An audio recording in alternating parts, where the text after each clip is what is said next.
A scientist tries to teleport things in a special machine. But things go wrong when he teleports himself, and because of a fly, he starts to turn into something very different from a man.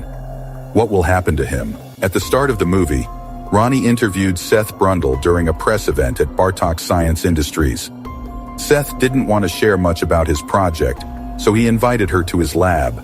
Ronnie wasn't interested and tried to leave, saying she had other interviews. Seth convinced her by promising his project would change the world. While driving, Seth felt motion sickness, explaining he had always been sensitive to car rides since childhood. When he asked her to pull over, Ronnie wasn't impressed by the empty area where his lab was located. Once inside, Seth showed her 2 pods. Ronnie started wondering if she was wasting her time, and Seth joked that he couldn't let her leave now that she had seen his project. She thought the pods were designer phone booths, and guessed another covered machine was a jukebox. Seth revealed it was a prototype, working but still unstable. He introduced his invention as telepods and asked for something personal to show her how it worked. She handed him a stocking, which Seth placed in one of the pods. He used voice recognition to operate the machine and whispered the command so Ronnie couldn't hear. The pod closed, and an electric current zapped the stocking, making it disappear. Ronnie wasn't impressed and thought it had been destroyed. But Seth pointed to a monitor saying the teleportation succeeded. When she checked the other pod, her stocking was there. Ronnie, now interested, started recording their conversation and asked him about his work. Seth said his project was a mix of ideas from other smart people, and Bartok Science funded him but let him work privately since he didn't need much money. Suddenly, her tape recorder beeped, indicating the tape was full. As she switched tapes, Seth made it clear he didn't want her to write about the project. Ronnie reminded him she was a journalist sent to cover the event, and she had chosen his story. Seth insisted she couldn't write about it and asked for the tape, but Ronnie refused and left. The next day, Ronnie played the tape for Stathis Borans, her editor at Particle magazine. Stathis didn't believe Seth's claims and thought he had only tricked Ronnie. Seth suddenly showed up, and Stathis, not interested in the story, left him alone with Ronnie. After he left, Ronnie told Seth that Stathis thought he was a con artist. Seth was relieved by this.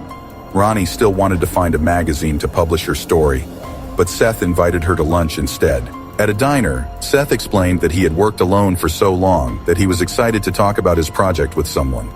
However, if she published the story before the telepods were fully ready, it could cause problems with his colleagues. He hadn't been able to successfully teleport living things yet, but that didn't stop Ronnie from wanting to release the story. Seth then offered her a new idea. She could make this her biggest story by following his progress every day until the project was finished, and then she could write a book about it. Ronnie found the idea interesting and started thinking about it. Later, when she got home, she heard the shower running. Nervous, she went to the bathroom and found Stathis in the shower. He told her he was just in the neighborhood and used his spare key to get in. Ronnie regretted not changing her locks after they broke up, but Stathis teased her, saying she hadn't done it because she wanted him back. She denied it and said she was just too lazy to change them. Stathis then brought up Seth, saying he found out that Seth used to lead the F-32 team and almost won a Nobel Prize at just 20 years old. Ronnie said she was rethinking the idea of doing the story on Seth, but Stathis pointed out that it wasn't like her to drop a story. One day, Ronnie recorded Seth as he made changes to the computer in order to teleport a baboon. They watched as the baboon disappeared from one pod, but when it reappeared in the other, it had turned inside out. Later, Ronnie encouraged Seth to talk about his thoughts on camera, saying that people would want to know. Seth, however, was angry that the teleportation failed. He wondered if the process just couldn't handle flesh and blamed himself for it. He knew the computer only followed his instructions, so he would have to figure out how to teleport living creatures. That evening, Ronnie noticed Seth didn't seem to change his clothes. When Seth said they were clean, she checked his closet and found 5 sets of the same outfit. Seth explained that wearing the same clothes every day made it easier for him to get ready without thinking about it.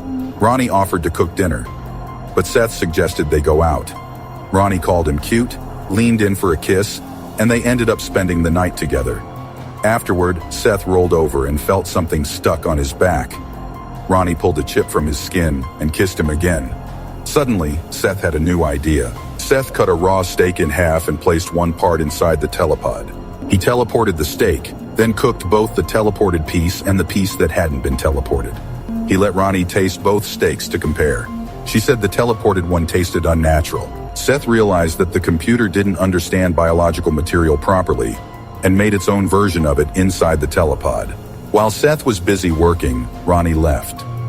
Without her knowing, Stathis had been waiting for her and followed her. At a store, Stathis confronted her about continuing with Seth's story. He mocked her relationship with Seth, but she shouted that she didn't need his approval for her decisions. One evening, Seth used another baboon for teleportation. They watched as the telepod opened, and the baboon jumped out and ran into Seth's arms. To celebrate, Seth and Ronnie drank champagne. Seth said the baboon still needed to be tested to make sure it was okay. Ronnie then invited him on a holiday, and Seth asked if they were really starting a romantic relationship. When Ronnie said yes, Seth kissed her. While Seth ordered food, Ronnie found an envelope from Stathis. Seth explained that he had found it under the door. When Ronnie opened it, she saw that Stathis was planning to publish her story before she could. She quickly left, telling Seth she had personal matters to handle. At Particle magazine, Ronnie confronted Stathis. She argued that the story was hers, but Stathis reminded her that he had sent her to the event where she met Seth, so the story belonged to him. Ronnie argued that Seth's invention could change transportation forever, and she wanted to be part of that history. Stathis finally gave in but asked that she keep him updated on the story. Before she left, Stathis made a rude offer to sleep with her, but she refused. Back at the lab, Seth, drunk, complained that Ronnie went to see Stathis when they should be celebrating. He apologized to the baboon for killing its brother, but he said the baboon seemed to be fine. Determined to prove himself, Seth decided to teleport himself. As the telepod door closed, a fly flew in without him noticing. The telepod finally flashed, and when the opposite pod opened, Seth came out looking fine. Later that night, Ronnie returned and found Seth sleeping. She kissed him to wake him up. She apologized for leaving, and Seth admitted that he used the telepod on himself because he was upset and drunk. Seth asked if she was still with Stathis, and Ronnie explained that they had broken up, though Stathis was still in love with her. Ronnie felt bad for not being there when Seth teleported himself, but Seth told her he had recorded the whole thing.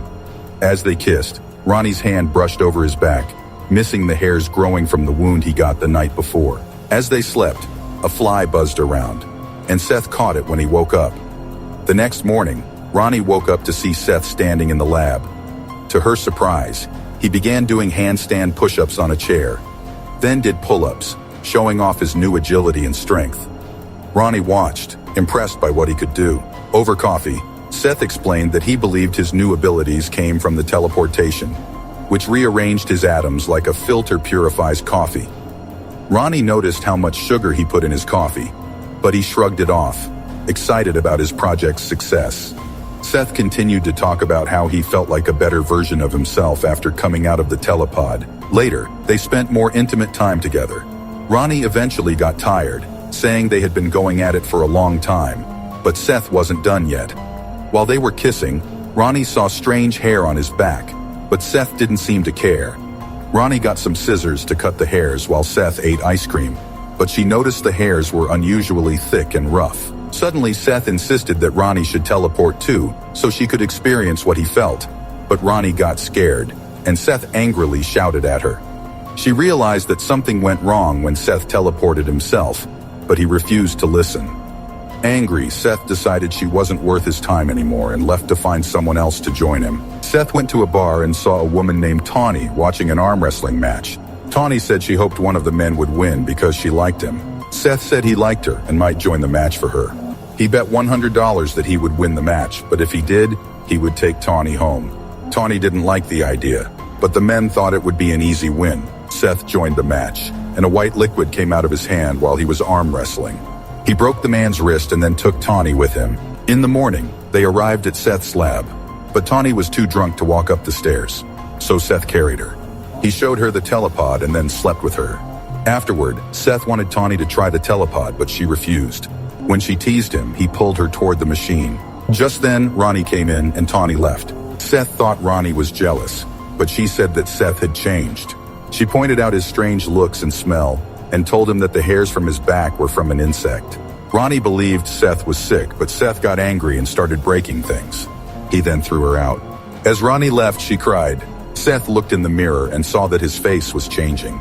When he tried to shave, it hurt, so he smashed the razor. He also pulled off one of his fingernails, and liquid came out of his finger. Seth finally realized that something was wrong. He checked the computer's records and saw that 2 things had been in the pod during his teleportation. When he looked at the video, he found out that a fly had been inside, and his body had mixed with the flies at a genetic level. After a month, Seth called Ronnie. He told her that he had gotten worse and asked her to come see him. When she arrived at the lab, Seth was in very bad shape and kept his distance from her.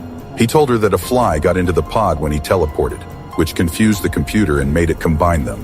Hearing this, Ronnie cried.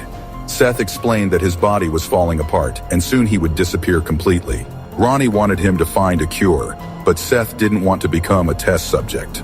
While talking, Seth's ear fell off, which scared both him and Ronnie. The next day, Ronnie told Stathis what had happened, but Stathis said she should stay away from Seth in case he was contagious. Ronnie didn't listen and insisted on helping Seth. Stathis suggested they make a video of Seth so he could see his condition and decide what to do. When Ronnie returned to the lab, she saw Seth crawling on the walls. She was terrified, but Seth said he understood that he was becoming Brundlefly. He decided to document his daily life on video for Ronnie's book. While filming, Seth explained that he couldn't use his teeth anymore, so he had to spit out a liquid like a fly to digest his food. Later, Stathis watched the video at Ronnie's apartment. When Ronnie returned home, she ran to the bathroom and told Stathis that she was pregnant with Seth's baby. One day, Ronnie had a nightmare that she gave birth to a giant maggot. Scared, she decided she needed to get rid of the baby. Stathis took her to the hospital, but Seth overheard their conversation and followed them there. He smashed through the window and carried her away before Stathis could stop him. Seth took her to the rooftop of the lab and begged her to keep the baby, saying it was the last part of his humanity. Ronnie was scared but didn't agree. Meanwhile, Stathis entered the lab with a shotgun and saw the computer was set for gene splicing. Just then, Seth appeared and vomited acid onto Stathis' hand and foot, burning them. Seth was about to kill him when Ronnie begged him to stop. Seth then revealed his plan to combine himself, Ronnie, and the baby into one body using the telepod. He started the process, but Ronnie fought back, accidentally ripping off his jaw. Seth then turned into a giant insect. Seth threw Ronnie into one of the pods, but Stathis, who was barely conscious, managed to shoot the cables and disconnect her. Seth broke out of his pod, but the teleportation process started before he could escape. When the pod opened, Seth had fused with the metal parts of the machine. He was barely alive and asked Ronnie to shoot him. With tears in her eyes, Ronnie ended his suffering. The movie ended with Ronnie heartbroken after killing Seth, who was once a brilliant scientist.